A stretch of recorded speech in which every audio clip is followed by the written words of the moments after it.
Earn what you deserve. Claim your worth without guilt or fear. Chapter 1. The Mirror of Self-Worth. Before you can truly earn what you deserve, you must first allow yourself to see yourself clearly. This is the fundamental, non-negotiable step on the journey toward claiming your worth. So many of us live with a distorted image of ourselves. It's like looking into a funhouse mirror, where some parts are stretched thin and others are awkwardly magnified. This distortion is not just visual, it's emotional and psychological.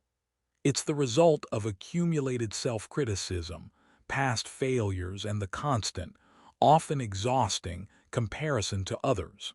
We spend so much time looking outward, at the successes of friends, the highlight reels of social media, or the expectations of our professional lives, that we rarely take a truly honest look inward.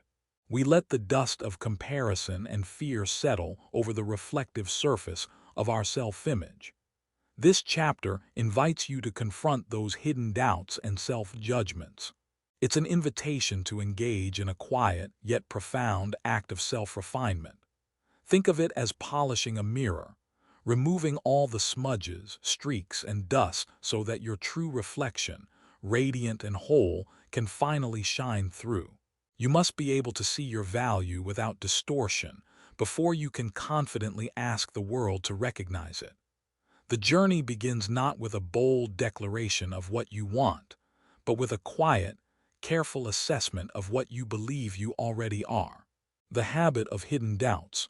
Why is it so difficult to see our own value clearly? The reason is simple, yet insidious. We are conditioned to focus on the deficit. Our minds have a powerful, protective mechanism that constantly scans for flaws, mistakes, and areas where we might be vulnerable. This mechanism, meant to keep us safe, often ends up keeping us small. It whispers things like, "You're not experienced enough. You were lucky, not good. Someone else could do this better." These are the hidden doubts that become the dust on the mirror. They aren't necessarily loud shouts of inadequacy. Often, they are subtle, low-frequency hums of self-judgment that run beneath the surface of our awareness. They are the reasons why, when a compliment is offered, we immediately minimize our effort or deflect the praise. They are the core reason we hesitate before asking for a raise, pitching a great idea, or standing firm on a boundary. When you look into your own mirror, what do you usually focus on? Is it the accomplishments, the kindness, the resilience, and the sheer effort you put into the world? Or is it the mistakes, the missed opportunities, and the parts of yourself you wish you could edit away? If the latter is true, you are operating from a place of psychological imbalance. You are giving all the weight to the negative side of the scale, making it impossible for the scale of self-worth to ever settle into a true equilibrium. True self-worth isn't about ignoring your imperfections. It's about acknowledging your wholeness. It's the realization that your mistakes are merely moments of learning, not permanent stains on your character. The practice of balanced seeing. To polish the mirror, we need to introduce the concept of balanced seeing. This requires a gentle, non-judgmental look at the totality of who you are. The essence of this practice is fairness, treating yourself with the same equitable assessment you would offer a cherished friend. Imagine your best friend came to you, struggling with self-doubt. Would you list all their shortcomings? Of course not. You would remind them of their strengths, their track record of perseverance, and the unique light they bring to the world. Balanced seeing means applying that same principle of fairness to yourself. Start by intentionally countering every self-judgment with an equal and opposing positive truth. This isn't about delusion or forced positivity. It's about restoring the balance that the inner critic has hijacked. When the doubt whispers, "I failed that last project," you respond with, "Yes, that project didn't work out, and I learned key lessons in time management that I'll use moving forward."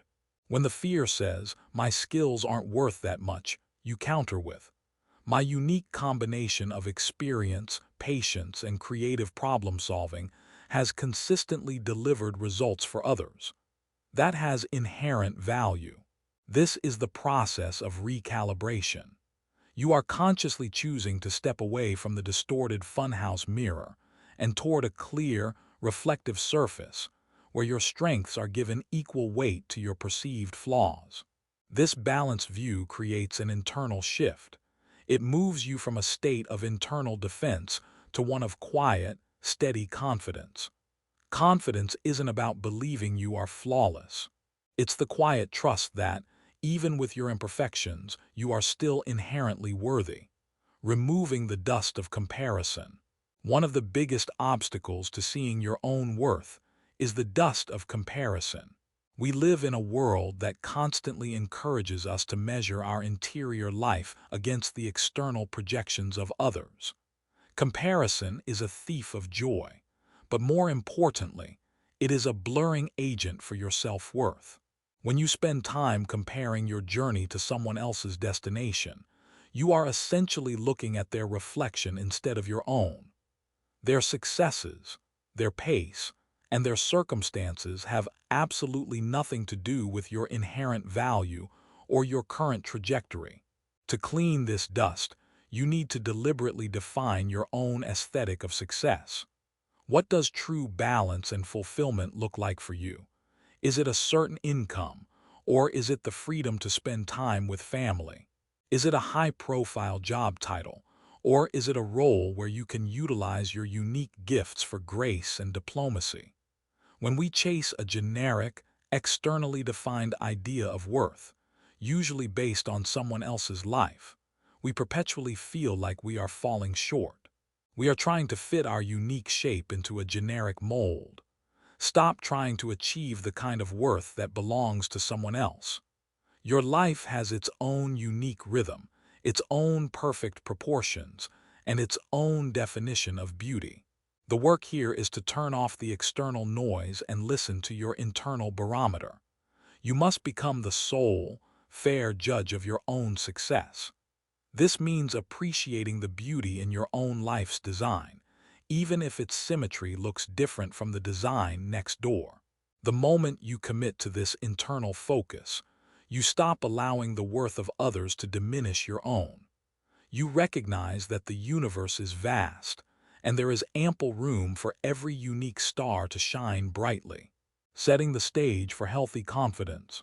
The final phase of polishing the mirror is about using your clear reflection to set the stage for healthy confidence. When you see yourself clearly, flaws and strengths in equilibrium, you create an unshakable foundation. This foundation allows you to approach the world, and specifically the process of asking for what you deserve, from a place of dignity, not desperation. A person who sees their worth clearly makes requests that are rooted in factual value, not emotional neediness. They don't plead, they state. They don't shrink, they stand. This transition from shrinking to standing is subtle but powerful. It shifts your internal conversation from "I hope they say yes, because I really need this," to "I am presenting a fair exchange of value, and I trust that the right arrangement will manifest." Healthy confidence understands that true worth is not something you have to prove to earn. It is something you have to acknowledge to claim. The clearer the reflection in your mirror, the more easily you can recognize the opportunities that align with your true value. You stop accepting less because you are no longer operating from a place where you believe you are less. The outside world simply begins to reflect the quiet certainty you have cultivated within. Take a moment to look at your mirror now. What remains on the surface? Is there a bit of comparison dust, a streak of old self-judgment, a smudge of unacknowledged success? Gently, carefully wipe it away. See the clean, true reflection staring back at you. That reflection is your starting point. It is whole, it is worthy, and it is ready to move forward. The confidence you seek is simply the quiet certainty that your internal valuation is accurate. You are not inflated, you are simply balanced. Reflection. What is one specific, recurring self-judgment you can replace with a balanced, true statement about your skills or character today? Write that balanced statement down, placing equal weight on the positive and negative sides of your personal scale, and allow that equilibrium to be your definition of self-worth. Chapter 2. When harmony costs too much. Many people instinctively seek peace. We are wired for connection, and the smooth, agreeable flow of relationships often feels like the ultimate prize. We pursue harmony in our homes, in our workspaces, and within our social circles, often believing that a lack of tension is a sign of success. Yet, this chapter explores a difficult, essential truth. True harmony cannot exist if it demands the complete silence or sacrifice of your own inherent worth. We often settle for a cheap imitation of peace, a state of quiet surrender that comes at a profound internal cost. This is the moment when harmony costs too much. It's when you choose to keep your inner scale uneven, tipping it heavily toward the needs of others, just to avoid the momentary tremor of disagreement or the slight discomfort of asserting your value. This kind of peace isn't sustainable. It's a false equilibrium built on a foundation of unspoken resentment and depleted energy. If you have ever felt physically drained after an encounter, or found yourself seething quietly over a boundary that was crossed, or agreed to something only to instantly regret it, you have likely paid too high a price for peace. You have sacrificed your power to keep the surface smooth. The crucial difference we must understand is the difference between genuine, reciprocal harmony and the hollow, temporary calm of people-pleasing. Genuine harmony is a rich chord struck when two or more distinct notes sound clearly together. People-pleasing is simply muting one of those notes entirely. We must uncover the subtle ways that guilt, people-pleasing, and fear of conflict drain your power and diminish the value you allow yourself to receive. The subtle tyranny of guilt.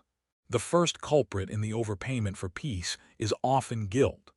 This is not the healthy remorse that prompts us to correct a genuine mistake.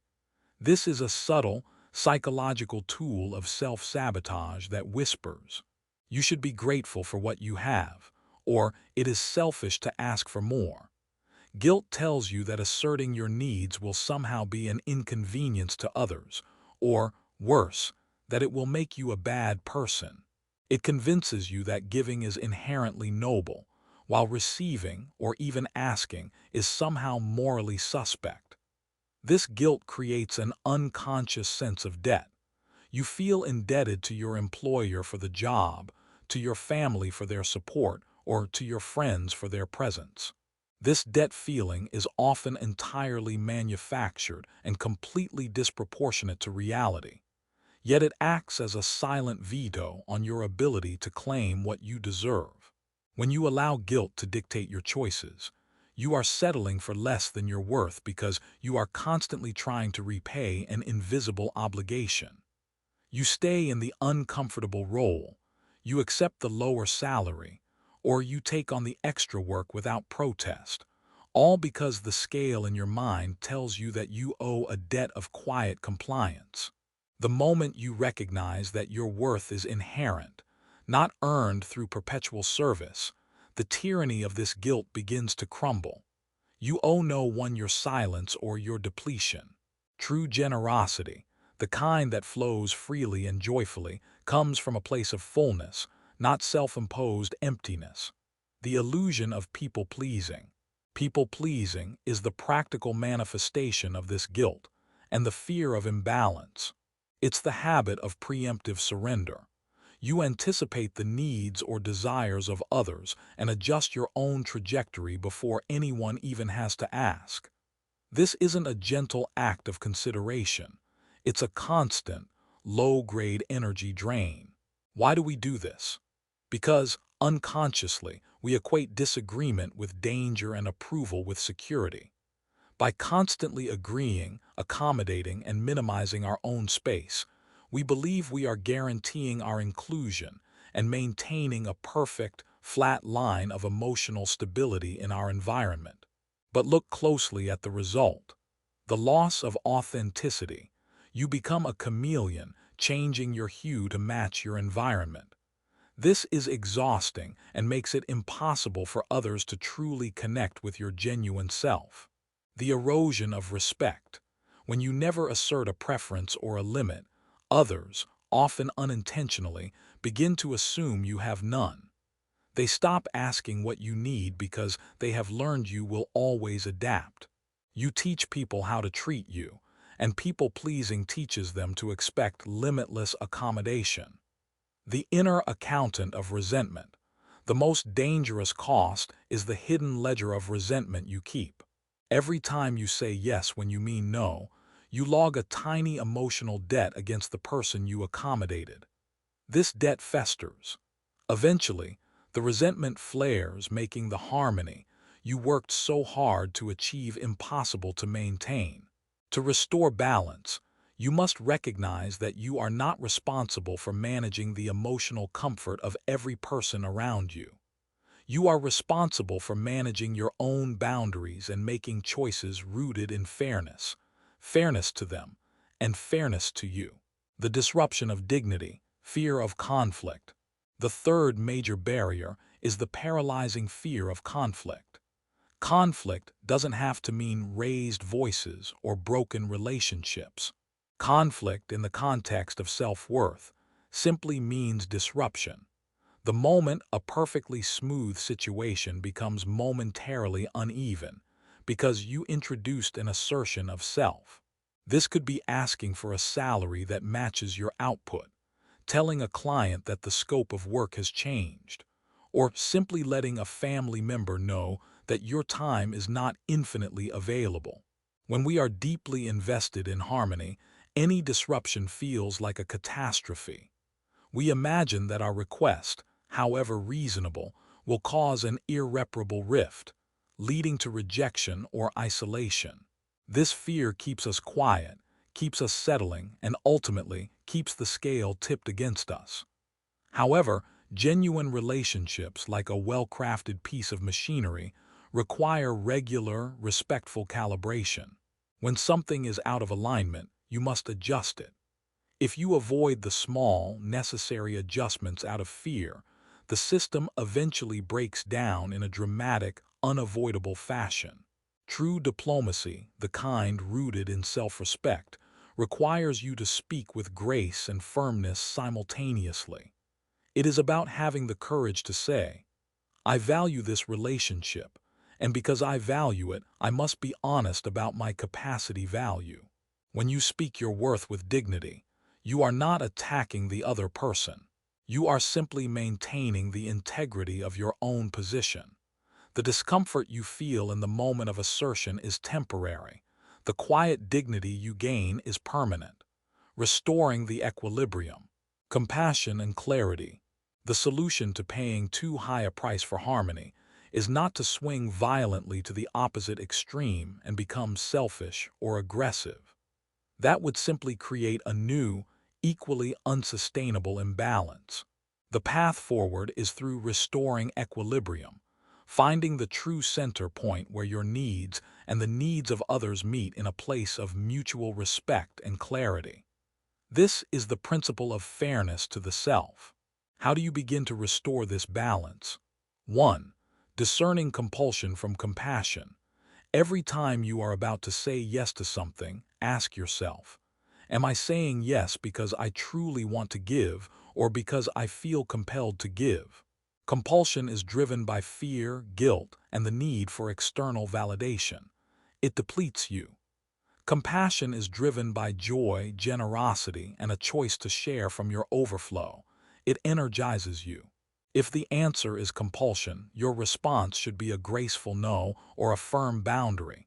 If the answer is compassion, proceed with joy. This distinction is the scale on which you weigh your energy. 2. Using the language of equity. When you assert your worth, frame it in the context of fairness, not emotional protest. Instead of saying, I'm working too hard and it's not fair, which sounds like a complaint, use the language of aligned value. My current scope of work now aligns with the senior level. To maintain this level of commitment and production, I need to align my compensation accordingly. This approach appeals to reason and justice, the very pillars of true harmony. It's not an emotional plea, it's a statement of factual alignment. 3. Embrace the initial ripple. Understand that setting a new boundary or claiming a higher worth will often create a temporary ripple of discomfort in your environment. People who benefited from your previous imbalance, your overgiving, may push back, or they may simply be confused by the shift. This ripple is not a sign that you have failed. It is a sign that the system is adjusting to a healthier alignment. Hold firm. Allow the ripples to settle. When they do, the resulting harmony will be stronger, deeper, and rooted in mutual respect, not convenience. You are not disrupting peace. You are initiating a rebalancing that leads to a more truthful and dignified existence. Remember, the goal is not self-sacrifice. It is self-sovereignty. You must reclaim your power by choosing to value yourself first. When you, the individual, are perfectly balanced, you can contribute genuine, powerful harmony to the world. A quiet surrender may feel easy in the short term, but it robs you of your voice and your value in the long run. Your worth is the anchor. Do not trade your anchor for a flimsy life raft of temporary calm. Reflection. Identify one specific area, at work or at home, where you are currently overpaying for harmony. What single, small boundary can you establish this week to restore a tiny fraction of the balance you've lost? Frame this boundary not as a defense, but as a graceful correction toward equity. Chapter 3. Naming the invisible debt. If you have spent any significant time settling for less than you deserve, the root cause is often more complex than simple self-doubt or a fear of conflict. Deep beneath the surface of your conscious choices, many people carry unspoken, invisible debts to others. These are not debts measured in currency. They are psychological burdens, feelings of overwhelming gratitude, deep obligation, or a paralyzing fear of judgment that function like subtle, unseen anchors. They tether your true value to the past and prevent you from stepping into your fully earned future. These invisible strings whisper compelling things into your ear. They might say, "I owe them for giving me this chance," or "I can't let them down after all the support they've given me." Perhaps the most insidious thought is, if I ask for more, they will surely think I'm ungrateful or perhaps even greedy. The great danger of these debts is that they are unnamed and unaudited. They operate entirely in the shadows, creating an unconscious ceiling on your potential earnings, your emotional capacity, and even the amount of joy you allow yourself to experience. They subtly convince you that you must continue to overdeliver, undercharge, or perpetually sacrifice your needs in order to maintain the approval of those who supposedly helped you along the way. Before you can confidently and gracefully claim your full worth, you must learn how to recognize when these invisible strings are actively holding you back. By naming them, by simply pulling them out of the darkness and into the clear light of examination, you cut their power over you, allowing you to finally establish a truly free and fair exchange with the world around you. The weight of undifferentiated gratitude. Gratitude itself is a beautiful and absolutely essential force in a balanced life. It keeps us grounded, connected to our history, and genuinely appreciative of the support systems that surround us. However, when that gratitude becomes undifferentiated, meaning it applies broadly and constantly to virtually every relationship and every past opportunity, it tragically morphs into an obligation that can crush your ability to assert your current worth. This transformation often happens most dramatically in two key relational areas: the dynamics of early career success and complex family relationships. Think about it. Perhaps a very kind mentor opened a crucial door for you years ago. Or maybe a family member provided significant emotional or financial support during a uniquely tough time in your life. You are, quite rightly, deeply grateful for their intervention.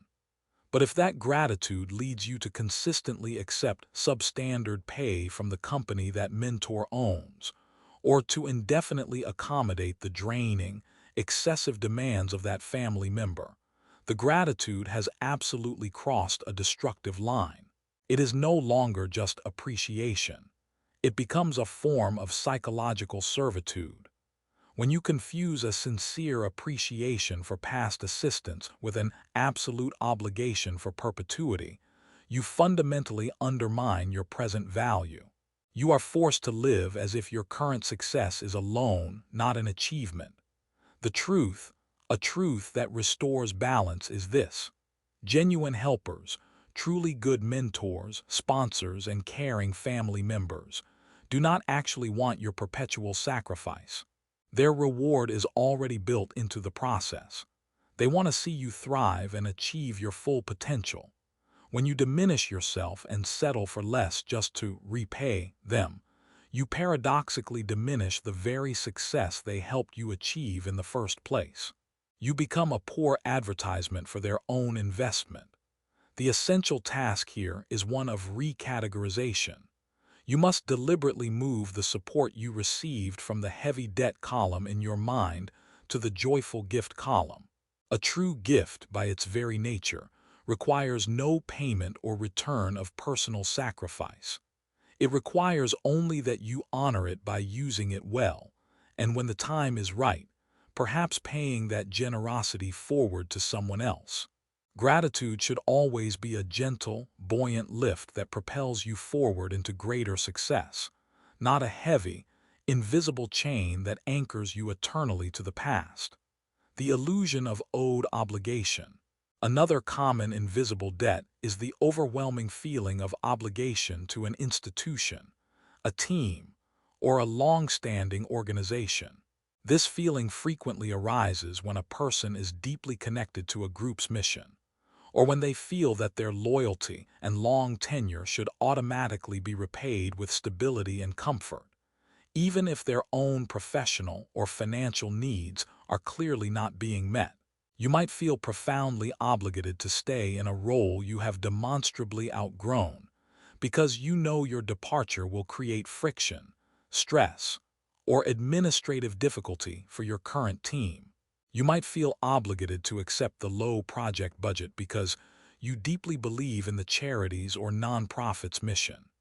You feel relentlessly obligated to take on the endless stream of extra, unpaid work because, after all, you're the most reliable one, and you don't want to see the quality drop. This feeling of obligation is not noble. It is a subtle form of self-extortion. You are using your own good nature, your deep sense of responsibility, and your finely tuned desire for fairness against the fair treatment of yourself. The most insidious part of this specific debt is that it often isn't explicitly asked for by the other party. It is entirely self-imposed. The company will always gladly take the extra hours you give. The client will always appreciate the lower rate you accept. They are simply responding, quite naturally, to the boundaries, or critical lack thereof, that you have chosen to set. To begin to dismantle this particular debt, you must ask yourself a very direct and crucial question. Is this obligation truly essential to my integrity, or is it merely a stubborn barrier to my personal and professional evolution? True integrity demands that you honor the wise commitments you have made. True evolution, however, demands that you honor your own potential for growth. If you are consistently sacrificing the opportunity for growth and deserved reward for a perceived, self-imposed obligation, you are creating an inherently unfair and lopsided system. You are absolutely allowed to evolve past the immediate needs of your current environment. You are allowed to ask for compensation that accurately reflects your current, high-level output, not the amount you were paid when you first started the job years ago. You are allowed to gracefully leave a role, even one that you genuinely love, if it no longer allows you to live a life of energetic, financial, and emotional fairness. Your primary and most foundational obligation is to maintain the integrity of your own potential and self-respect. The fear of judgment, the scrutiny debt. The third and often most crippling of all the invisible debts is the simple, yet profound fear of judgment. This is the deep, persistent belief that if you ask for what you truly deserve, whether it is a bigger role, a higher pay rate, more personal space, or simply better treatment, you will be immediately labeled by others. The labels we fear most are usually selfish, greedy, demanding, or perhaps the worst offender, difficult. This deep-seated fear of social scrutiny is wired into us, rooted in our primal desire for acceptance and belonging. It creates a debilitating scrutiny debt, where we perpetually underask and consequently underreceive, living with the conviction that the necessary price of approval is a deliberate state of smallness. We fear that claiming our worth will introduce an uncomfortable, negative imbalance into our social or professional ecosystem. We worry that if we become too successful, too well compensated, or too demanding of basic respect, we will be forced to stand alone, isolated and judged by those who remain comfortably within the known boundaries of the status quo. To clear this profound debt, you must firmly recognize the fundamental truth. Fairness is not selfish. It is balanced and reciprocal. When you ask for what you deserve, you are not being greedy. You are simply aligning the incoming value with the outgoing effort. This action is not taking from others. It is establishing a clear, equitable exchange between two parties. Furthermore, you must fiercely embrace the reality that the opinions of others are not currency. You absolutely cannot spend their approval. You cannot pay your monthly bills with their affirmation or compliments. While respectful, supportive relationships are clearly vital, they must be built on mutual truth and respect, not on your anxious performance of self-minimization. If someone does choose to judge you harshly for establishing fair boundaries or asking for a genuinely deserved raise, that judgment is a clear reflection of their own imbalance, insecurities, or scarcity mindset, not a factual, objective statement about your actual value. True, healthy relationships thrive on honesty, clarity, and respect for one another's inevitable growth. The people who genuinely value you will celebrate your clarity and your new, strong claim to worth. The liberation of naming and canceling the debt. The only reliable way to clear these pervasive, invisible debts is to bring them entirely into the light.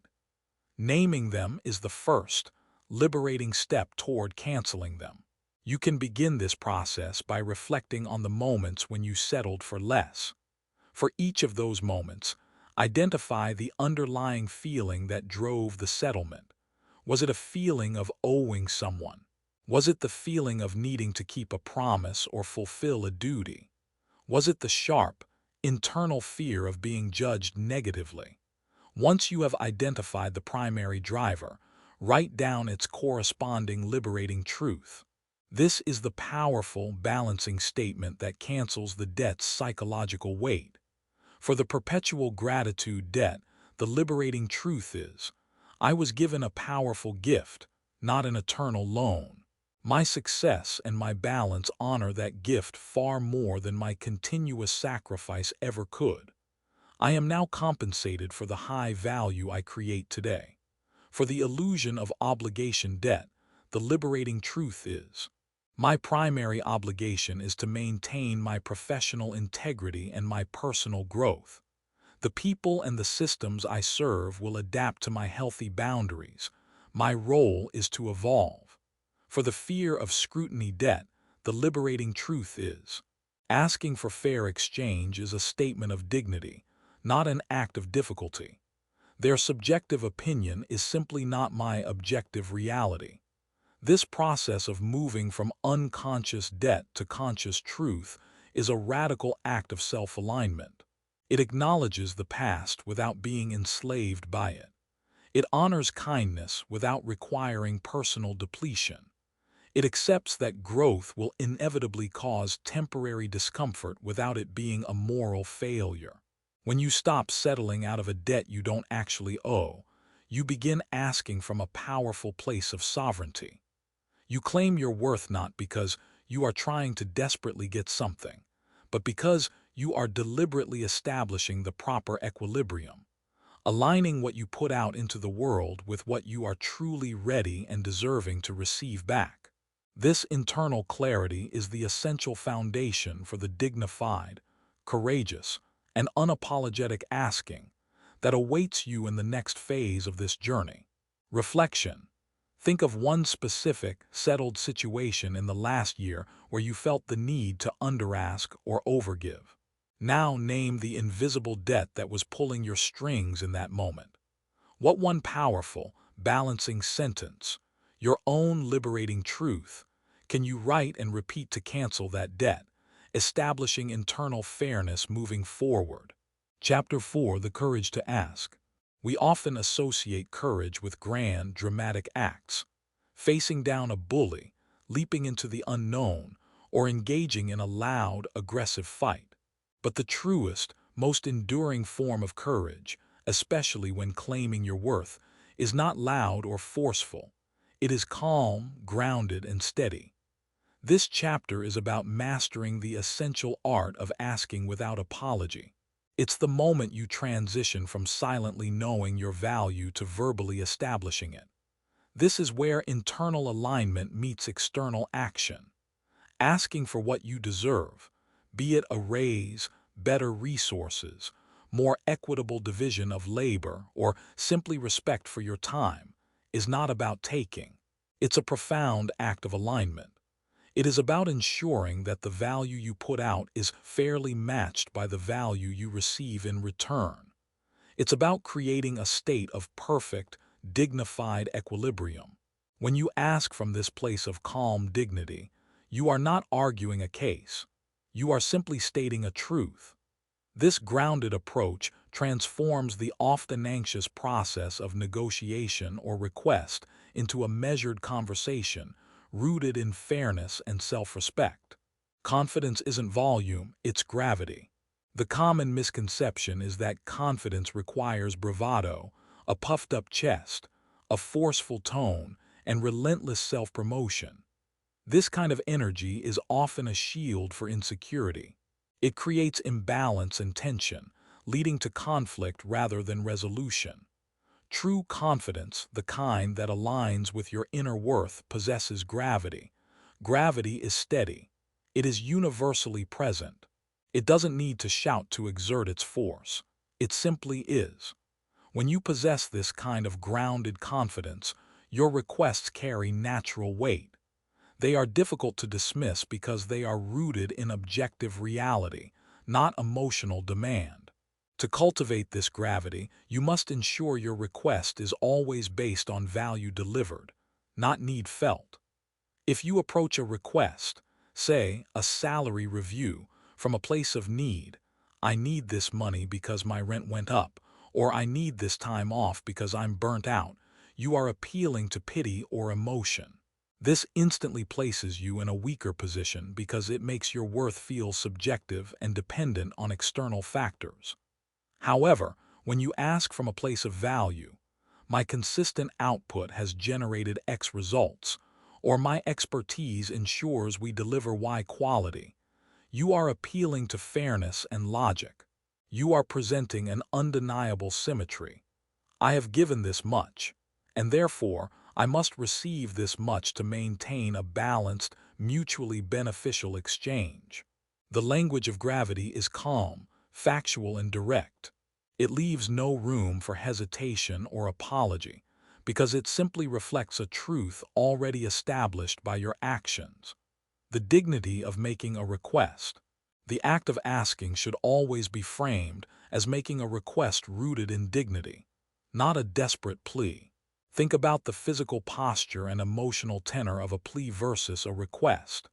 A plea is low energy, often hurried, and seeks validation.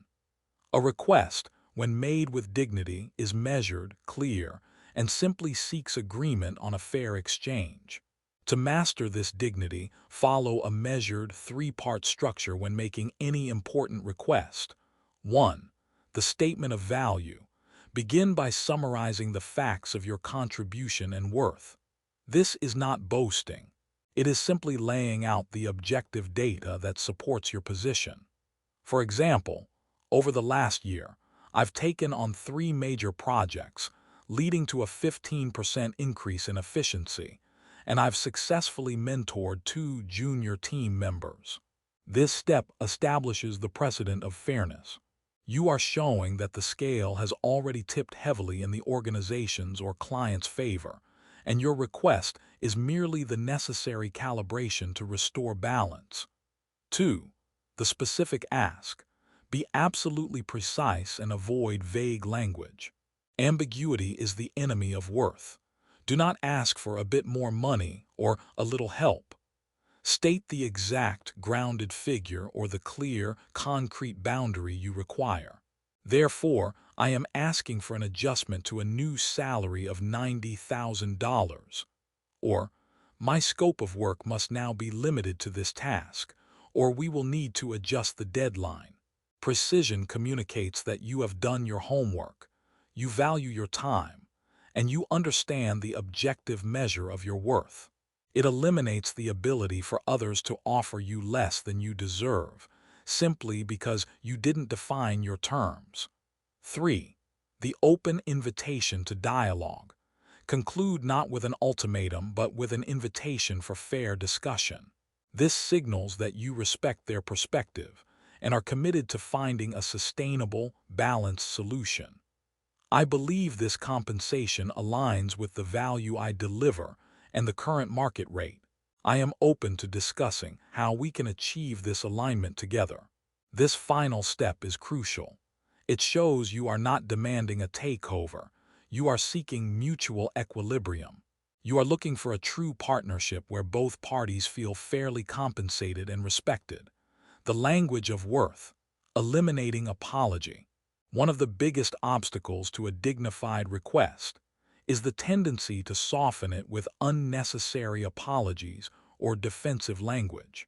When you apologize before stating your worth, you signal to the listener that your request is somehow burdensome, excessive, or potentially unfair. Avoid phrases like, "I'm sorry to ask, but I know you're busy, so I hate to bring this up. If it's not too much trouble."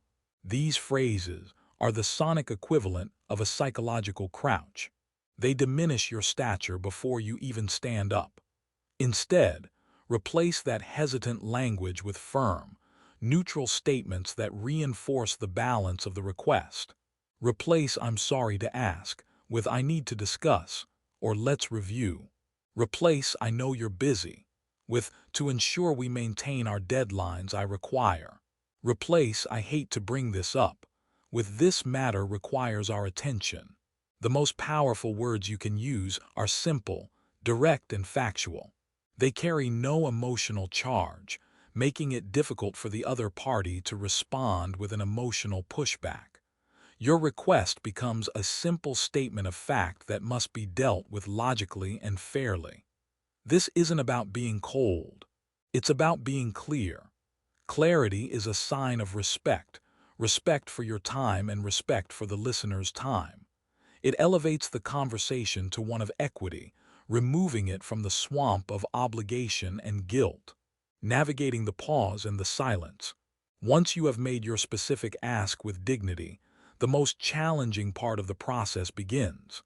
The pause. The natural human instinct is to fill the silence, to backtrack, to apologize, or to start negotiating against yourself.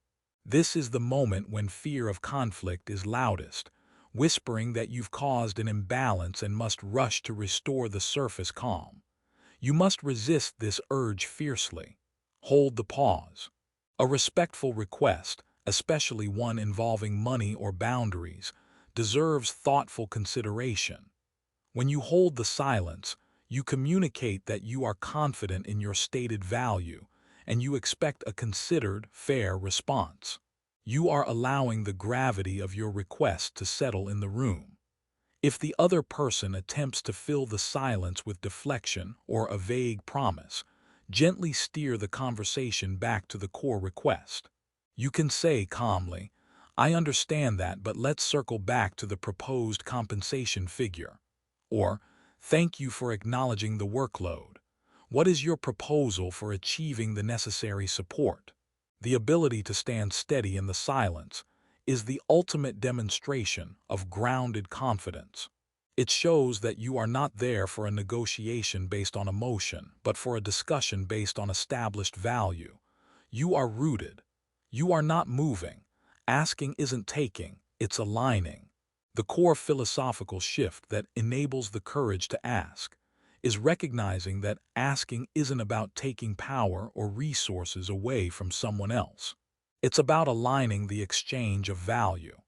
In healthy relationships and businesses, value is meant to flow freely and equally between parties. When you give significantly more than you receive, the system is broken and you are being depleted. Your polite, dignified request is not an act of aggression. It is a maintenance request for the relational system itself. By asking, you are doing a service to the entire dynamic. You are saying, "I value this relationship role enough to ensure it is sustainable for me." When you root your request in this belief system, that you are restoring balance and seeking fairness for all parties involved, the fear dissipates. The guilt dissolves. The request becomes simply the right thing to do. You deserve to stand tall. You deserve to speak clearly. You deserve to receive the full measure of the value you contribute. Approach the moment of asking not with anxiety, but with the quiet, firm resolve of someone who has simply come to collect on a promise already made by your own high standard of work. Your courage lies not in your volume, but in your unshakable commitment to a dignified, fair exchange. Reflection. Think about an important request you need to make soon. Rewrite that request, stripping out all apologetic language. Formulate it into the 3 dignified steps: a statement of value, a specific ask, and an open invitation to dialogue. How does the new, grounded language change the way you feel about the act of asking? Chapter 5. Releasing the fear of rejection. The fear of hearing the word no is one of the most powerful forces keeping people quiet, small, and perpetually settling for less than they deserve. This fear often silences you long before you even have the chance to make your request. It builds an entire future scenario of failure and shame, convincing you that the risk of rejection is simply too great to bear.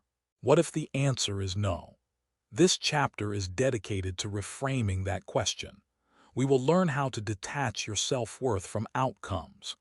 When you truly understand that rejection is not a verdict on your value, but merely a temporary event in a negotiation or life process, it loses its sting. You will recognize rejection not as a definitive failure, but as a redirection, an essential part of finding a balanced path forward. The ultimate goal is to reach a state of emotional equilibrium where the potential loss of a request doesn't shake the fundamental confidence in your inherent worth. The psychological scale of rejection.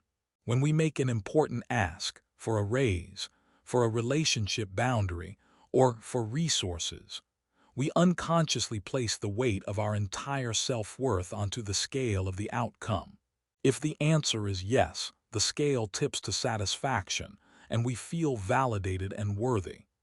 If the answer is no, the scale tips dramatically to failure, and we feel diminished, embarrassed, and inadequate. This is a fundamentally unbalanced and unfair system. Why? Because the response of another person is controlled by countless factors that have absolutely nothing to do with you. Their budget, their current stress levels, their organizational politics, their personal history, or their own limited perspective all influence their answer. Their no might be about them, their limitations, or their current circumstances, but your internal system registers it as a definitive statement about you. To restore fairness and balance, you must psychologically separate your request from your intrinsic value. Your intrinsic value, your intelligence, your effort, your character, and your skills, exists regardless of what a single client, employer, or partner chooses to grant or deny you. It is a constant, stable presence. The response to your request is merely a transactional data point. The first step in releasing the fear of rejection is to commit to this separation. Never allow the temporary transaction to define the permanent truth of who you are. Reframing no as necessary information. The fear of rejection persists because we view the word no as an ending. We see it as a closed door, a final judgment. To move past this, you must reframe no as a starting point, not a stopping point. A no is simply information. It provides clarity. It defines the current boundaries of the conversation. Instead of treating a no as a personal attack, treat it as data points on a map that help you plot your next, more informed move. Consider the possible interpretations of a rejection. One, a no of timing. No, not right now. The budget cycle hasn't started, the project is delayed, or they simply aren't ready. This requires patience and a plan for re-engagement. 2, a no of scope. No, not for that reason or amount.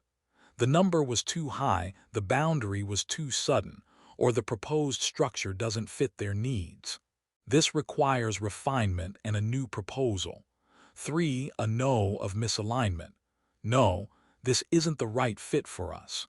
This is the clearest form of rejection, indicating that your value and their circumstances are simply incompatible. Only the third type, misalignment, suggests that this particular opportunity is not meant for you. Even then, it is a statement about fit, not worth. A beautiful piece of art is not lessened because it doesn't fit on a particular wall. It is simply meant for a different space. When you receive a rejection, practice this internal shift. Instead of hearing, "You are not good enough," train yourself to hear, "We need more information to find an equitable solution." This immediately transforms the emotional sting into a practical, solvable problem. The power of detachment.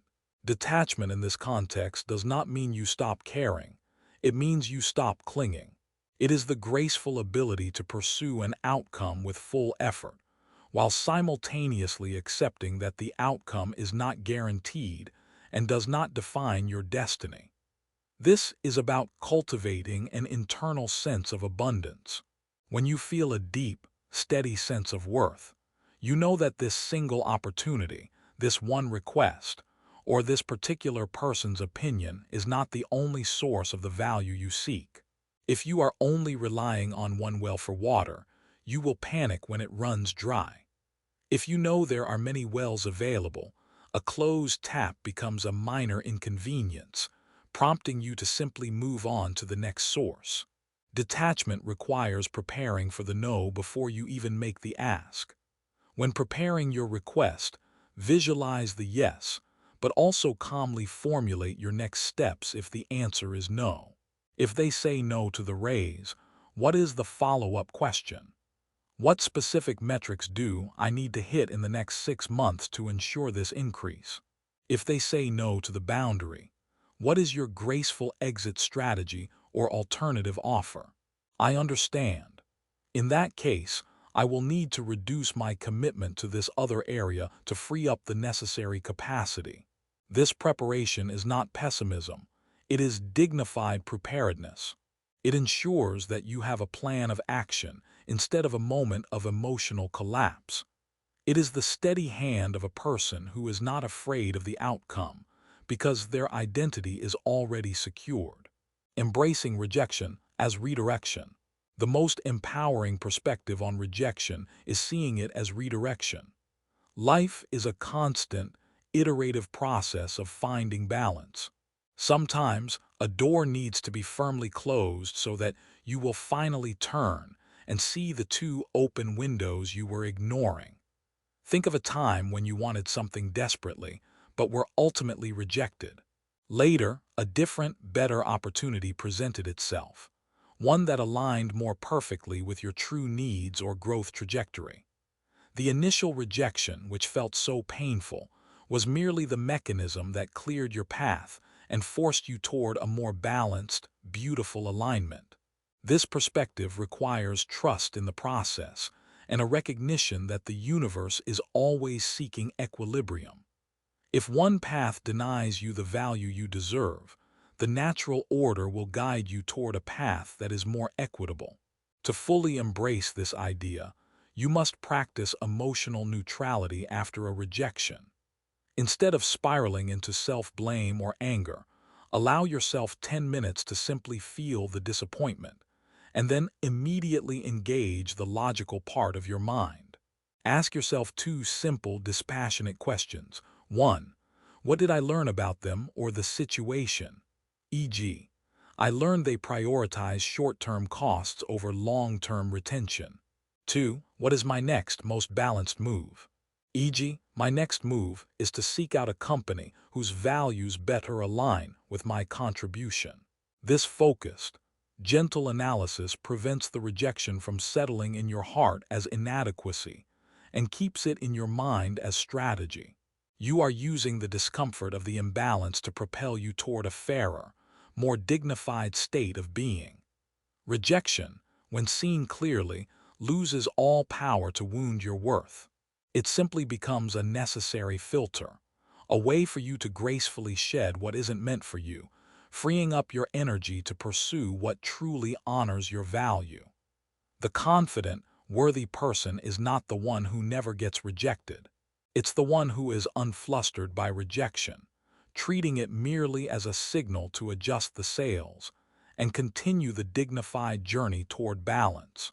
Reflection. Identify one thing you are currently hesitant to ask for due to the fear of rejection. Now define your worst-case scenario no. Immediately follow that negative scenario with a concrete, emotionally neutral redirection plan. What will you ask next? Where will you look next? By making your next move clearer than your fear, you detach your worth from the outcome. Chapter 6. Money and Meaning in Balance. For many people, the journey to claiming their worth hits a significant psychological snag when it comes to the topic of money. We often treat financial independence as purely a numbers game, or worse, as a measure of our entire soul. This creates an unhealthy imbalance. Either money becomes a cold, obsessive pursuit, or it is dismissed as something too crass or vulgar to align with our deeper meaning and purpose. True self-worth, however, requires a deliberate and elegant balance between financial security and deep, personal joy. This chapter shows you how to embrace money not as a master or a measure of your spiritual value, but as a neutral, essential tool. It's about honoring both practicality and beauty, ensuring that your wealth feels both stable enough to provide security and fulfilling enough to support a life of meaning. When you bring money into balance, you integrate the elegant structure of financial stability with the vibrant flow of your purpose, creating a wealth that is both robust and beautifully aligned. Money as a tool, not a trophy. The first step in achieving this balance is reframing your relationship with currency itself. Money is fundamentally an energy of exchange. It is a common language the world uses to measure value, the value of your time, your effort, and your specific skill set. When you view money as a trophy, you tie your emotional identity to the acquisition of a certain number. This leads to the exhausting, endless chase for validation. You are never rich enough, never secure enough, because the goalpost of external success keeps moving. Your worth becomes conditional on the size of your bank account, which is a precarious and emotionally depleting foundation.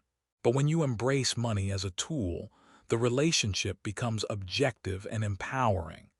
A tool exists to serve a purpose.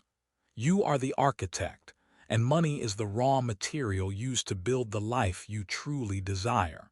The question then shifts from, how much money proves my worth, to the far more balanced and practical question, how much money is required to sustainably support the life of dignity, impact, and joy that aligns with my true worth? This reframing instantly moves the conversation from the abstract, emotional realm of ego and comparison to the clear, grounded realm of planning and fairness. You're no longer chasing a number for its own sake. You're establishing the financial equilibrium necessary for your own well-being and contribution. Honoring practicality and beauty. The essence of a balanced, beautiful life lies in the seamless integration of the practical and the aesthetic. The practical side is the foundation. It's the security, the investments, the reserves, and the savings. It's the part that prevents fear from dictating your choices. It gives you the clear space to say no to a misaligned opportunity without panic, because your basic needs are covered. Honoring practicality is an act of deep self-respect. It says, I value my future stability enough to build a steady ground beneath my feet. The aesthetic side is the meaning. It's the freedom to pursue your passions, the time to spend on relationships, the ability to contribute to causes you care about, and the capacity to surround yourself with beauty and inspiration. This is the meaning that transforms numbers on a screen into lived, vibrant experience. A life where only the practical side is honored is often stable but emotionally arid, all rules and no joy. A life where only the aesthetic side is honored is often creatively rich but financially fragile, all dream and no foundation. True wealth finds its symmetry exactly in the middle. It's the stability that funds the joy. It's the security that buys the time to pursue meaning. To achieve this balance, you need to conduct a gentle, yet honest, audit of your finances through the lens of alignment. Look at every financial decision and ask, does this support my stability or my joy? The healthiest decisions support both. They are either practical investments that secure the future or conscious expenditures that enhance the quality of your present life and meaning. The flow of giving and receiving. A crucial element of achieving financial equilibrium is understanding that money, like energy, is meant to flow.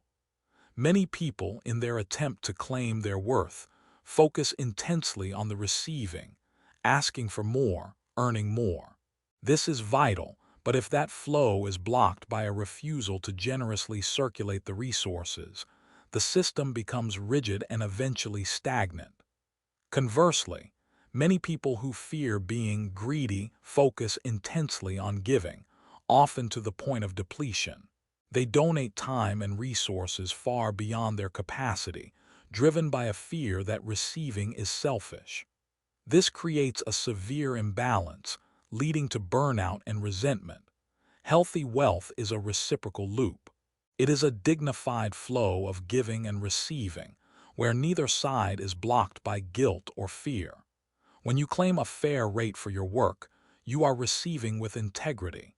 This received value should then be used with integrity, partly to secure your foundation and partly to contribute meaningfully to the world. Generosity should flow from a place of surplus, not scarcity. You cannot pour from an empty cup. When your financial scale is balanced, your giving becomes powerful and joyful, because it is an overflow of your own stability, not a frantic attempt to prove your worthiness. Learning to receive money for your value is the act of filling your cup. Using that money to build a beautiful, secure, and meaningful life is the act of choosing what to pour out and where.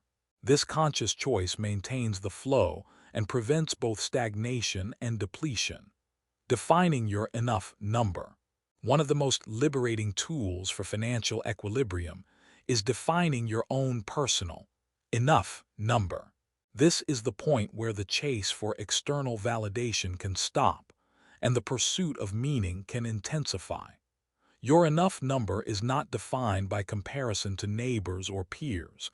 It's defined by your aligned life needs. It encompasses the practical elements you need for security, stable housing, safe retirement, healthcare, and the aesthetic elements you need for joy, time for passion projects, travel, contribution. By defining this number with clear, objective criteria, you gain an immense internal power. You transform money from a symbol of eternal striving into a measurable goal with a finish line. When you know you're enough, you can make decisions that honor your soul over your wallet.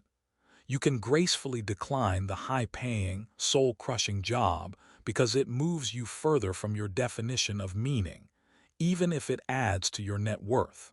You can confidently ask for the exact compensation you need, without overshooting into the realm of needless greed or undershooting into depletion. The goal is to feel stable and free simultaneously. Stable in the sense that you can weather any storm, and free in the sense that your decisions are driven by purpose, not financial anxiety. When you have found your balance point between security and meaning, money becomes a peaceful background hum, allowing your real life, the life of contribution and joy, to move into the foreground. Embracing this balanced relationship with money is not a quick fix. It is a lifelong commitment to integrity. It means constantly checking your inner scale to ensure that your financial pursuits are aligning with your deepest values, making your wealth not just large, but truly whole. Reflection. Take a moment to imagine your ideal, meaningful, and secure life. What is the single most important practical element? Security. And the single most important aesthetic element? Joy/meaning that money needs to provide. By naming these two priorities, you define the balanced purpose of your wealth. Chapter 7. The Language of Worth. Words carry a quiet, immense power. They are the visible, audible boundaries of your self-worth. The way you choose to speak about yourself, whether it's during a high-stakes negotiation, in casual conversations with colleagues, or, perhaps most importantly, in your inner dialogue, creates the very framework of what others believe you deserve. If your language is hesitant, apologetic, or vague, you signal that your value is up for debate. If your language is clear, factual, and calm, you establish an aura of quiet authority that invites respect and agreement. This chapter guides you to shift your language from tentative to assured. It is an exercise in linguistic alignment, transforming self-doubt, which often manifests as softening phrases and minimizing words, into a quiet, firm authority that resonates with dignity. Your words should perfectly mirror the clear, balanced worth you've cultivated internally. The power of neutrality and fact. When discussing your worth, whether negotiating compensation or establishing a boundary, the most powerful language is neutral and factual. Emotional language, whether it's excitement, desperation, or frustration, introduces instability to the conversation. It makes the transaction feel subjective and therefore negotiable based on feelings, not merit. Instead, you must consciously choose words that reflect an objective reality. This is the language of balance. It appeals to fairness and logic, bypassing the emotional defenses of the listener. For example, when preparing for a performance review, avoid emotional language like, "I feel like I deserve a raise because I've been working so hard." While true, this is subjective. Instead, use factual, neutral language. "My contribution over the past fiscal year resulted in a 17% increase in client retention. Based on this, and the market rate for this level of performance, my value is now commensurate with a salary of $85,000. Notice the difference. The second statement presents a closed loop of value. It states the output, cites the external standards market rate, and defines the required input, the salary. It's an act of linguistic alignment, simply stating what is required to maintain a fair, balanced exchange. You are not begging, you are quantifying. You are not pleading, you are simply reporting the data. This approach is highly effective because it treats the conversation as a professional calibration, not a personal conflict. Eradicating the hedging words. The quickest way to undermine a powerful statement of worth is through the use of hedging words or minimizers. These are the small, often unconscious verbal tics that sneak into your speech to soften a request, usually driven by the subconscious fear of conflict or the anxiety of standing out. These words communicate hesitation, suggesting that even you don't fully believe the power of your own statement. Common examples include, I was just hoping to follow up on my request. Maybe or perhaps. Maybe we could look at the timeline again. A little bit or kind of. I'm kind of tied up right now. Actually, I need a different due date. This often makes the speaker sound defensive. These words are the verbal equivalent of taking a half step backward after making a firm statement. They introduce fuzziness where clarity is required. The simple, powerful fix is to delete them entirely. Reread or rehearse your key professional and personal statements and consciously remove every single hedging word. Change. I just wanted to check if maybe we could look at increasing my budget a little bit. 2. I need to review the budget to ensure adequate resources. Notice how the second sentence is shorter, clearer, and carries an undeniable weight. It removes the emotional noise and leaves behind only the necessary, factual assertion. This simple linguistic cleanup is an act of self-respect that directly translates into external recognition. Owning your time with grace. Worth is not just about money, it's profoundly about time and energy. The language you use to guard your time is a critical measure of your boundaries. If you apologize profusely every time you decline a request or set a limit, you teach people that your time is a secondary concern.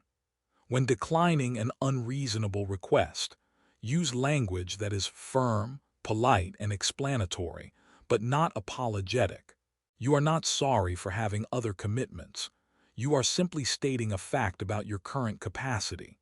Instead of, "Oh, I'm so sorry, I wish I could, but I really have so much on my plate and I feel terrible saying no, but I just can't get that done this week." Try this balanced, dignified phrasing. "Thank you for thinking of me. Due to my current commitments to Project X and Y, I don't have the necessary capacity to dedicate to that request this week. I can check in next Monday, or perhaps we can assign it to someone with immediate bandwidth." This language does several crucial things. 1. It honors the requester. "Thank you for thinking of me." Graceful acknowledgement. 2. It states the boundary factually. "I don't have the necessary capacity." No emotion, just a statement of fact. 3. It offers a balanced solution. "I can check in next Monday or assign it to someone else." Demonstrates commitment to the outcome, not just a refusal. By using the word capacity instead of time or busy, you elevate the conversation. Capacity implies a fixed, valuable resource, not merely a subjective feeling of being overwhelmed. This quiet authority is highly compelling and prevents unnecessary pushback. The inner dialogue, the unseen boundary. The most constant and critical conversation you have is the one inside your own mind. If your inner dialogue is filled with self-deprecation, fear, and doubt, no amount of powerful external language will fully convince others of your worth. Your internal lack of alignment will inevitably leak out through your nonverbal cues, tone, and overall energy. To transform your language of worth externally, you must first transform it internally. This means becoming the fair, compassionate, and factual internal advocate for yourself. When you make a mistake, do you internally lash out with, "I'm an idiot, I always mess this up." That is abusive language. Instead, introduce the language of fairness and balance. "That was an error, and it cost time. I will analyze what went wrong and put a new process in place to prevent it. That one mistake does not define my overall competence." This internal shift uses language to introduce psychological equilibrium. You acknowledge the mistake, the reality, but immediately counterbalance it with a statement of intent, value, and stability, the solution and the truth of your worth. This practice trains your mind to operate from a place of dignity, ensuring that when you step into the negotiation room or the difficult conversation, your external language of worth is simply a confident, natural extension of the language you already use with yourself. This quiet, deep-seated authority is the most powerful language of all. By constantly practicing clear, neutral, and factual communication, both inwardly and outwardly, you transform self-doubt into quiet assurance. You cease shrinking and begin to project a steady, unshakable aura that demands and receives the respect and value you deserve. Reflection. Pay close attention to your speech and inner thoughts today. Identify one specific hedging word, like just, a little, or sort of, that you frequently use to soften your assertions. Commit to eliminating that single word entirely from your vocabulary for the next 48 hours, replacing the softened statement with a direct, neutral fact.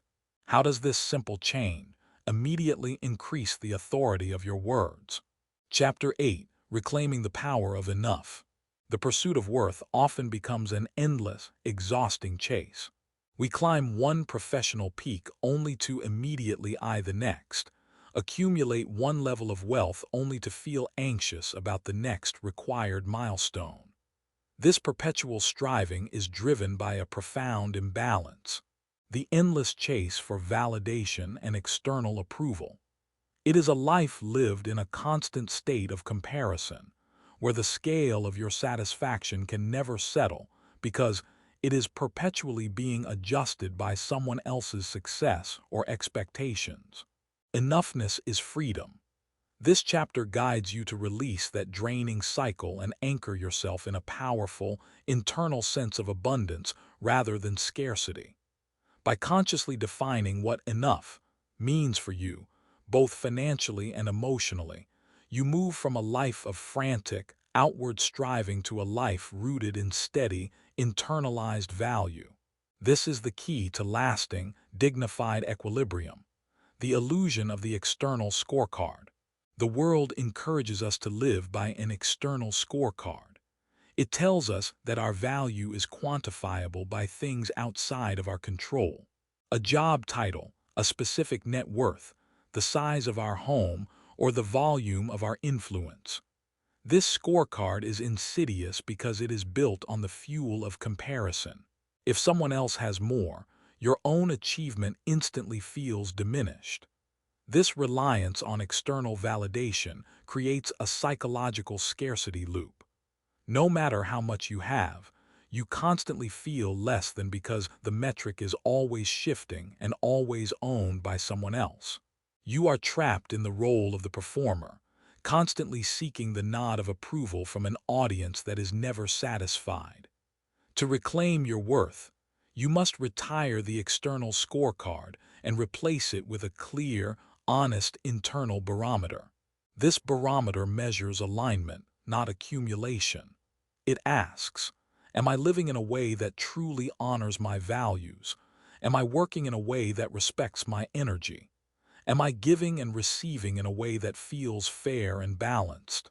When you base your value on these internal metrics, your worth becomes non-negotiable and stable. It cannot be taken away by a market fluctuation or a competitor's success. It is anchored firmly within your own clear, truthful definition of a dignified life, defining your financial enough. In Chapter 6, we introduce the concept of the enough number. Here, we deepen that definition by grounding it in the pursuit of peace and freedom, rather than just security.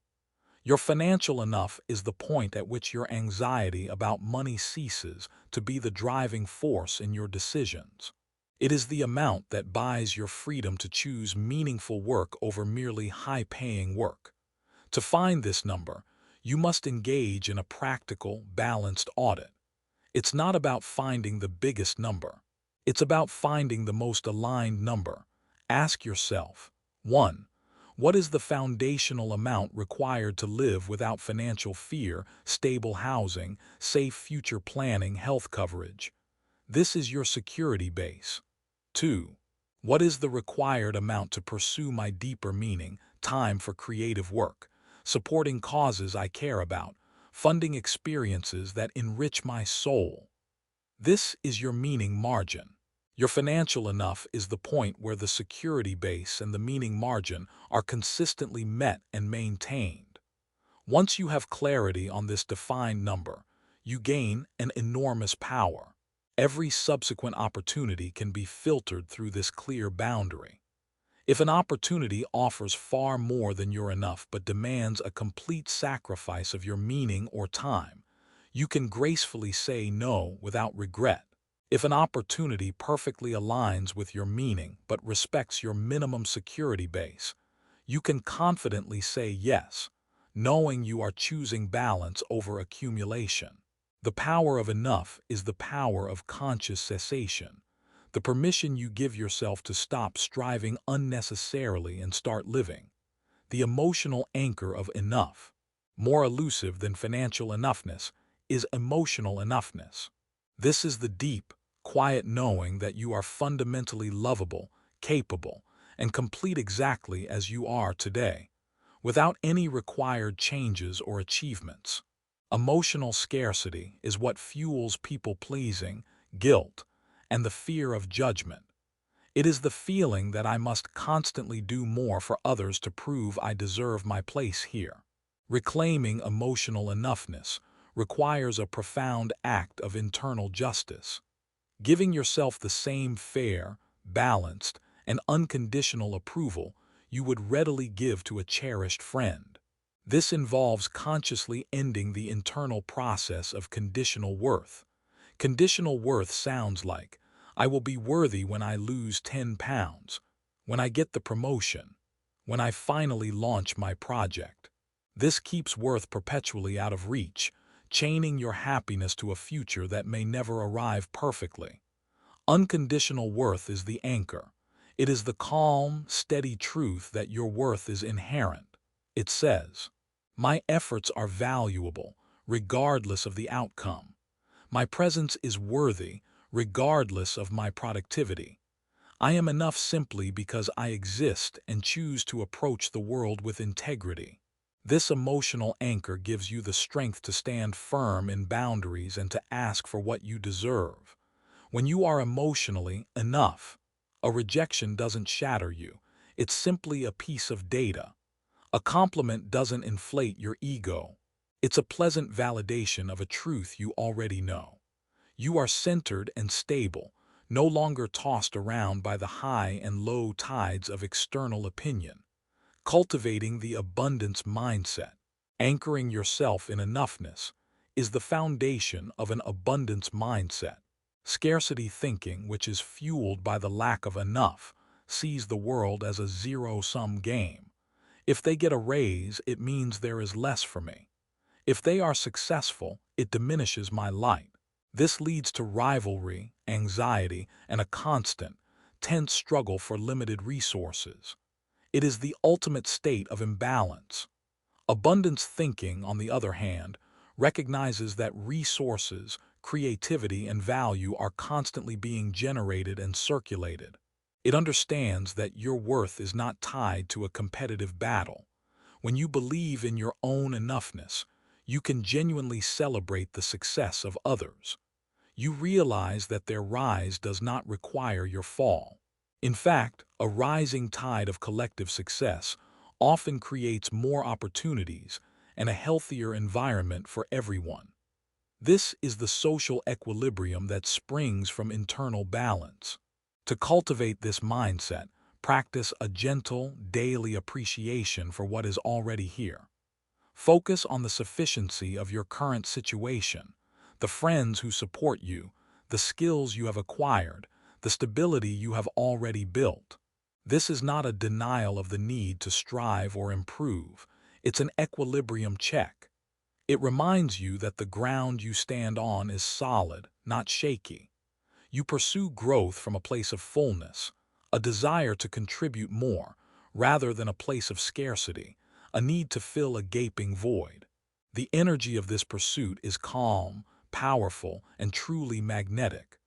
Reclaiming the power of enough is the ultimate act of self-governance. It means stepping off the endless treadmill of external approval and resting gracefully in the unshakable certainty of your own inherent value. You define your own finish line, and in doing so, you claim your freedom. Reflection. What is the one current, small goal you are chasing purely for external validation, e.g., getting a certain amount of likes, pleasing a difficult person, or buying an item to impress? Commit to consciously letting go of that chase for 1 week. Replace that energy with a focus on a small action that reinforces your internal emotional enoughness, e.g., resting without guilt, setting a small boundary, or complimenting yourself. Chapter 10. The Strength of Boundaries. Boundaries are often misunderstood. We tend to think of them as walls, hard, rigid structures built to keep others out, signifying a lack of trust or openness. This aggressive, defensive view creates friction and conflict, causing many people who value harmony to avoid boundaries entirely. They see a wall as antithetical to connection. But in the journey toward claiming your worth, boundaries must be reframed. They are not walls. They are elegant, clear lines that protect your inherent value while simultaneously honoring the dignity of others. They are firm yet fair, defining the graceful, necessary space between people where mutual respect can truly flourish. A life without boundaries is a life of constant depletion, where your time, money, and energy are treated as infinitely available resources. To preserve your dignity and invite the deep, lasting respect you deserve, you must master the art of creating these elegant, defined lines. Boundaries as the architecture of self-respect. Think of boundaries as the architecture of your self-respect. Every building, no matter how beautiful or welcoming, requires a foundation and clearly defined walls to maintain its structural integrity. Without them, it cannot stand. Your worth operates in the same way. The clear lines you draw around your resources, your time, energy, and finances, are what ensure your personal structure remains steady and intact. When you lack boundaries, you are subtly saying, "My time is less important than yours. My energy is infinitely renewable. My financial needs are secondary." This imbalance teaches others, even those who love you, to cross lines without malice, simply because they never saw a line to begin with. The goal of a boundary is not to push someone away. It is to define the terms of engagement in a way that promotes fairness for all involved. A good boundary is not a punishment or an ultimatum. It is a clear, calm statement of fact about your capacity and your needs. This approach, firm, factual, and non-emotional, aligns perfectly with the essence of balanced worth. You are not being aggressive. You are being accurate about the limits of your availability, creating lines around time and energy. The most common area of depletion comes from a failure to set boundaries around your time and energy. This often manifests as chronic overcommitment and the inability to say no to requests, no matter how unreasonable. To draw these lines, you must move away from feeling personally responsible for the discomfort your refusal might cause the other person. Your worth is not contingent upon your perpetual availability. When you need to protect your time, use the language of fact and proportion. Avoid, "I'm sorry, but I just don't think I have time." Vague, apologetic, and easy to argue against. Use, "I appreciate the opportunity, Currently, my capacity is fully dedicated to my existing commitments, so I will need to decline this. I can revisit the request next month if the timing works. Clear, professional, and treats your capacity as a fixed resource. This statement establishes an elegant line. You are not rejecting the person or the idea. You are simply upholding the integrity of your pre-existing commitments. Similarly, an energy boundary is crucial for emotional well-being. This is the line you draw around drama, endless complaining, or demands for emotional labor. If a relationship consistently drains your energy without offering replenishment, you must create distance. This boundary is established through action and proportional response, limiting the duration of phone calls, changing the subject when conversation spirals into negativity, or physically stepping away. You are silently communicating. I value our connection, but I will not participate in an exchange that leaves me depleted. You choose calm over chaos. Financial boundaries, the line of value. Financial boundaries are perhaps the clearest reflection of your self-worth. These lines define the value of your labor and protect the necessary space for your financial security. When dealing with money, a boundary might be a firm statement of your minimum professional fee, a refusal to work without a signed contract, a clear deadline for payment, the limit you set on lending money, even to loved ones. These lines are not about being greedy, they are about respecting the exchange. For example, when a client pushes back on your established fee, your boundary allows you to hold firm with grace. Instead of shrinking your price, you might say, I understand your budgetary constraints. My fee reflects the quality, expertise, and guaranteed level of delivery I provide. To meet your price, I would unfortunately have to compromise the scope in a way that I don't believe would be beneficial to the final outcome. I must maintain this standard. This phrasing turns the boundary into a shared commitment to quality. You are protecting your worth by protecting your standards, and you are inviting the client to respect both. This is an elegant negotiation tactic rooted in non-aggressive firmness. When the financial line involves family or friends, the boundary protects your financial future. You might establish the line. I can't lend you that amount, but I can offer to help you research community resources or sit down with you to look at a budget. This honors your desire to help while maintaining the essential boundary that guards your financial stability. You offer support from your energy of compassion, not from a depletion of your essential reserves. Boundaries are flexible, not rigid. While boundaries must be firm, they should not be rigid. A wall is rigid. An elegant line is clear, but can be redrawn when circumstances genuinely change. The grace of a well-defined boundary is its flexibility, not its immutability. A rigid boundary says, I will never work on a weekend, no matter what. A flexible, yet firm boundary says, I do not work on weekends, except for pre-approved, urgent circumstances that reflect an equitable exchange of time and pay. The difference lies in the intent. The boundary is not an arbitrary rule. It is a clear expression of your need for balance. You maintain the line 99% of the time, which preserves your energy, but you allow for conscious, intentional exceptions when the situation demands it and the exchange is mutually fair. This balance prevents resentment. You don't feel trapped by your own rules, and others know that your boundary is rooted in a considered fairness, not an unyielding control. The quiet strength of boundaries is that they require no shouting, no drama, and no guilt. They simply require clarity, consistency, and calm communication. By defining the space around you, you create the necessary architecture for your worth to stand tall, stable, and completely dignified. Reflection. Identify one area, time, energy, or money, where your boundaries are currently too porous. What is the single, clear line you need to establish today to protect that resource?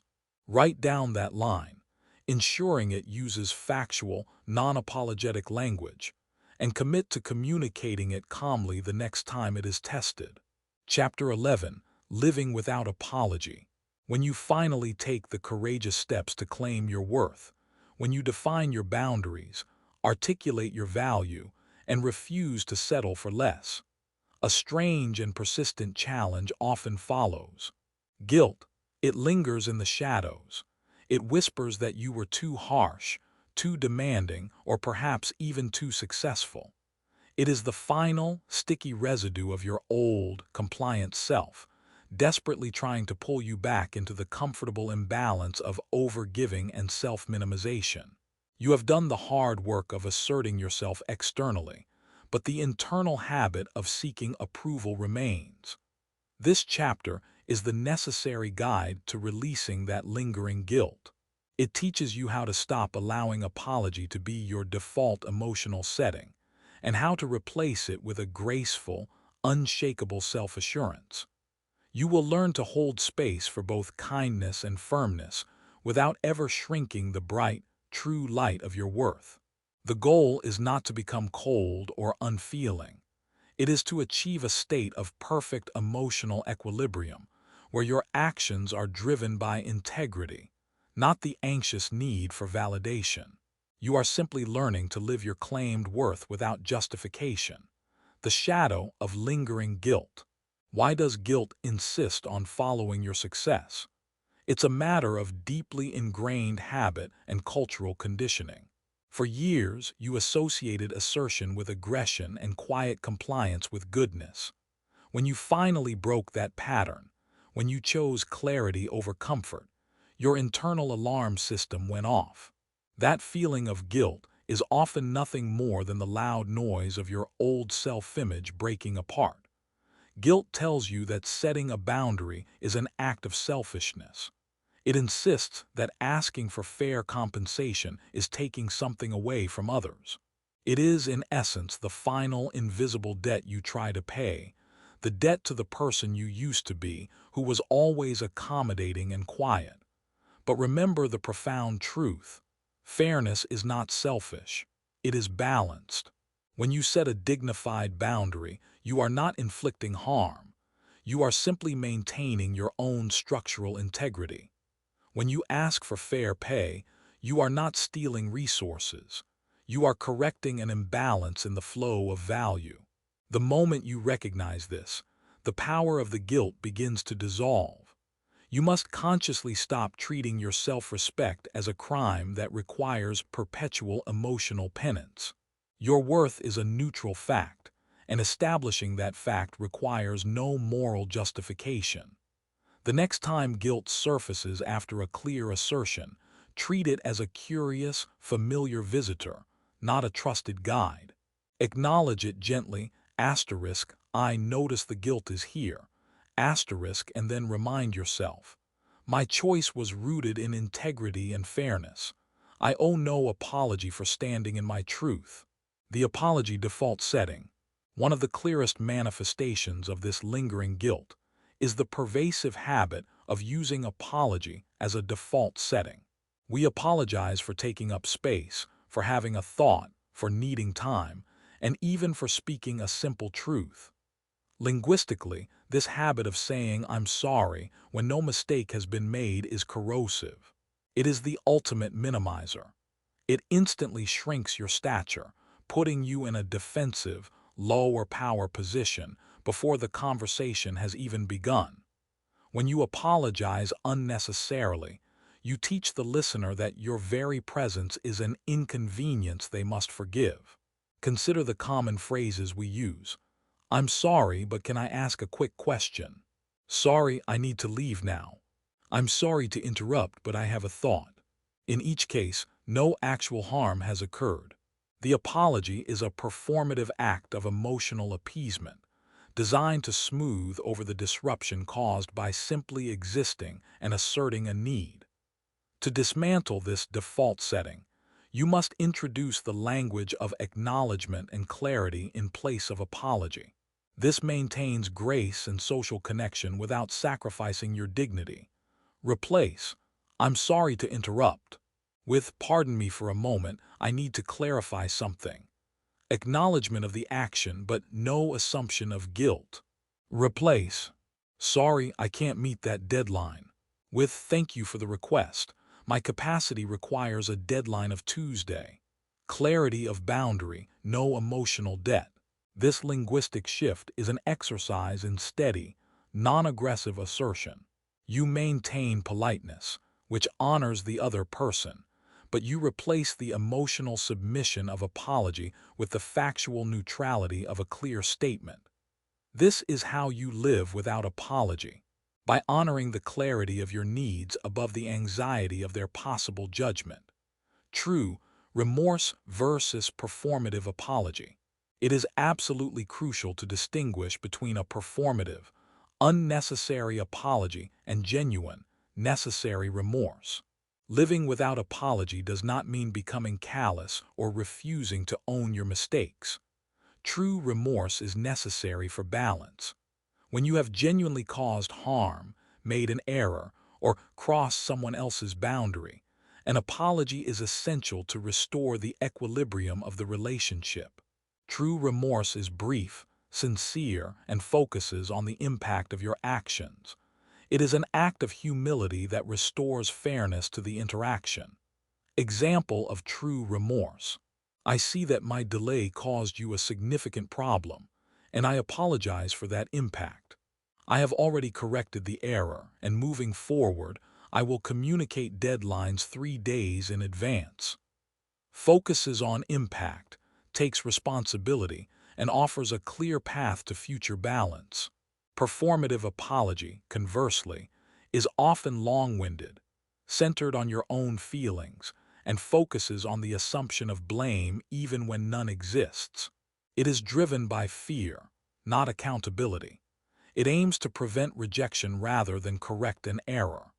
The goal is to use apology only when the scale has been genuinely tipped by your action, and you need to restore balance through sincere accountability.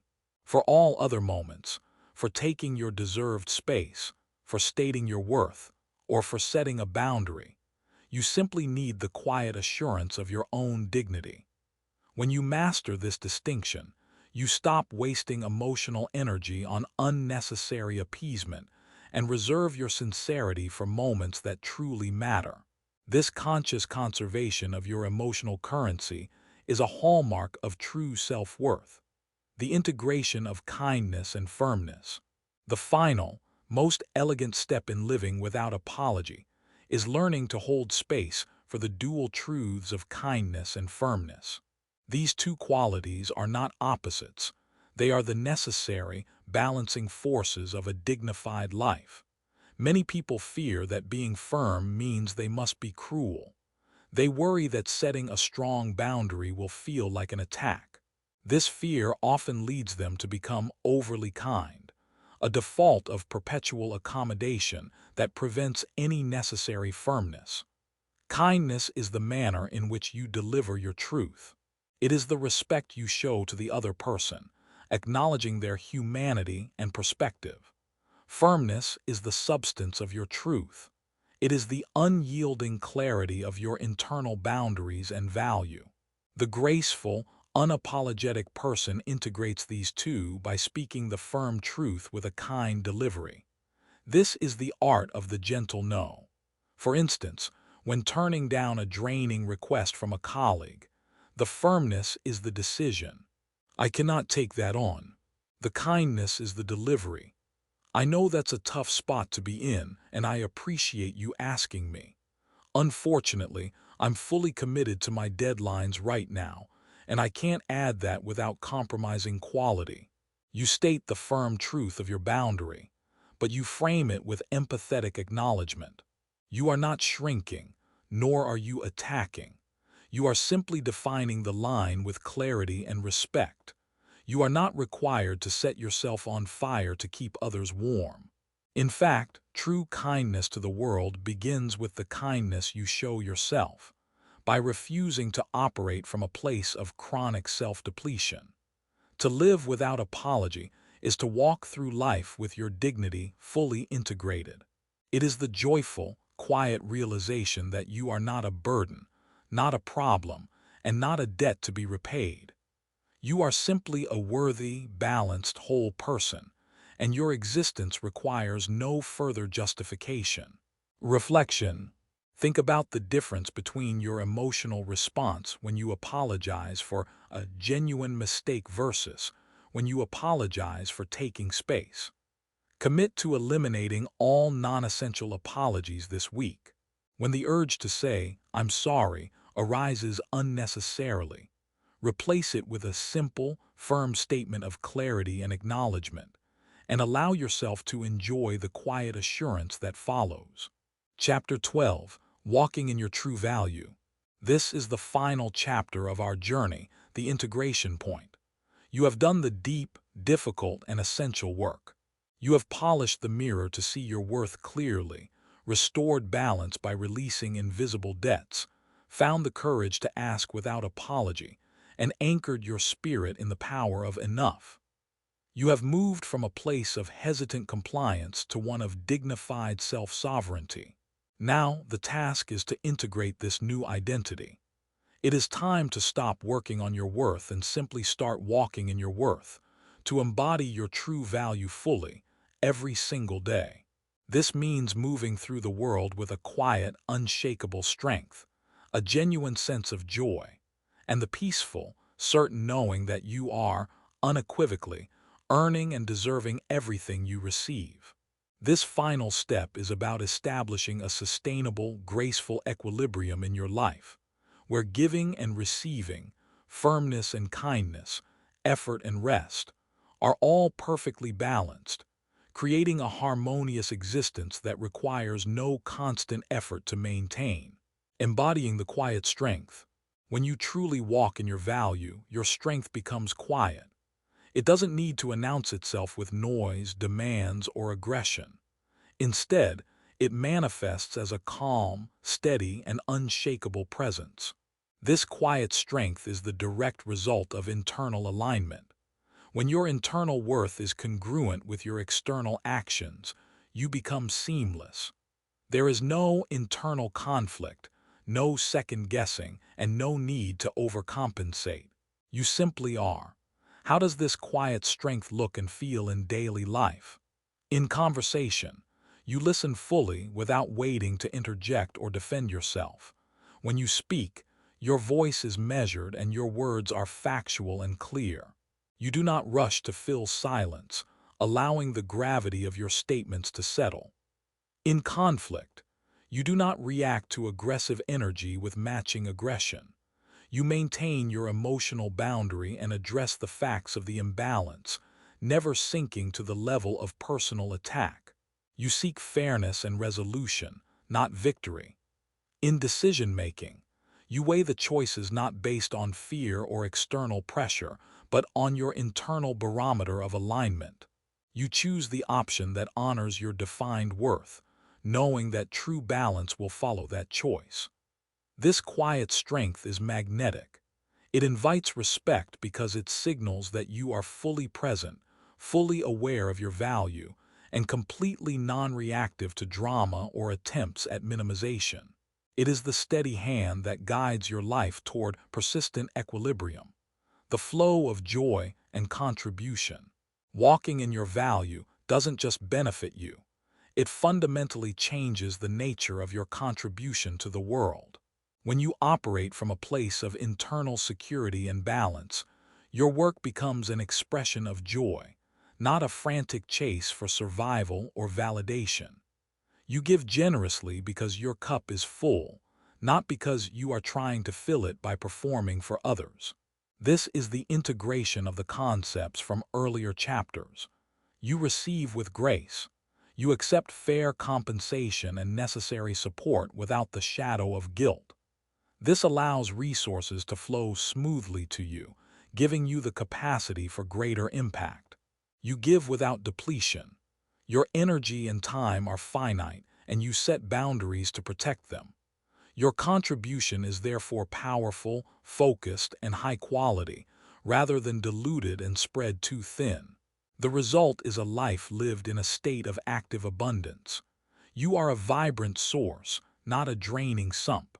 Your wealth, whether it's financial, emotional, or creative, is characterized by its flow and its sustainability. You are continually energized because the balance of your giving and receiving is true. This joyous contribution becomes your legacy. It is the living proof that claiming your worth is not a selfish act. It is the essential prerequisite for becoming a truly powerful and effective force for good in the lives of others. The graceful acceptance of imperfection. A balanced life is often mistaken for a perfect life, one free of setbacks, rejections, or errors. This is an impossible, rigid ideal that must be relinquished. True equilibrium is not the absence of wobble. It is the ability to quickly self-correct when the wobble occurs. You will still make mistakes. You will still face rejection. The key change now is in how you respond to the imbalance. When an error occurs, the old self might have spiraled into self-judgment and shame, throwing the scale entirely off balance. The new, worthy self simply recognizes the error as a data point and applies the principle of fair and swift correction. You acknowledge the mistake with calm honesty, make amends if necessary, and immediately adjust your strategy without allowing the event to define your overall competence. Similarly, rejection loses its sting because you have fully internalized that it is redirection, not a verdict on your value. When a door closes, you don't collapse against it. You pivot gracefully and move toward the next aligned opportunity. You treat the rejection with curiosity and dignity, seeing it as the mechanism that frees up your energy for something better. This is the ultimate freedom of living without apology. Your worth is no longer conditional on success. It is simply constant. You accept your human imperfections with the same kindness and fairness you extend to others, maintaining an internal balance that is fundamentally unshakable. The final step, integrating the whole. To fully integrate your worth is to bring all the threads of this journey together into a cohesive, balanced life. It is the realization that the internal architecture you've built is your sanctuary. You see yourself clearly, removing the distorting influence of comparison. You choose peace that honors your truth, not the false calm of silence. You speak with a clear, factual voice, using language that asserts your value without apology. You use money as a dignified tool to secure your joy, rather than a metric for your soul. You guard your time and energy with elegant, firm boundaries. Walking in your true value is simply allowing all these elements to operate in harmony. It means holding your head high, not out of arrogance, but out of a simple, unshakable respect for the worthy person you have become. You have earned the right to stand here. You have earned the right to ask clearly. You have earned the right to receive fully. Step forward now, not striving for worth, but embodying it, knowing that the balance you seek in the world begins and ends with the dignity you hold within yourself. The journey is complete, and the beautiful, balanced life you deserve is waiting for you to simply walk into it. Reflection. Look ahead at the coming week. What is one small, everyday moment, a meeting, a conversation, a moment of rest, where you can practice integrating all your learned boundaries and clarity? Commit to approaching that moment with complete, quiet assurance, allowing your worth to be demonstrated through the seamless alignment of your kindness and your firmness.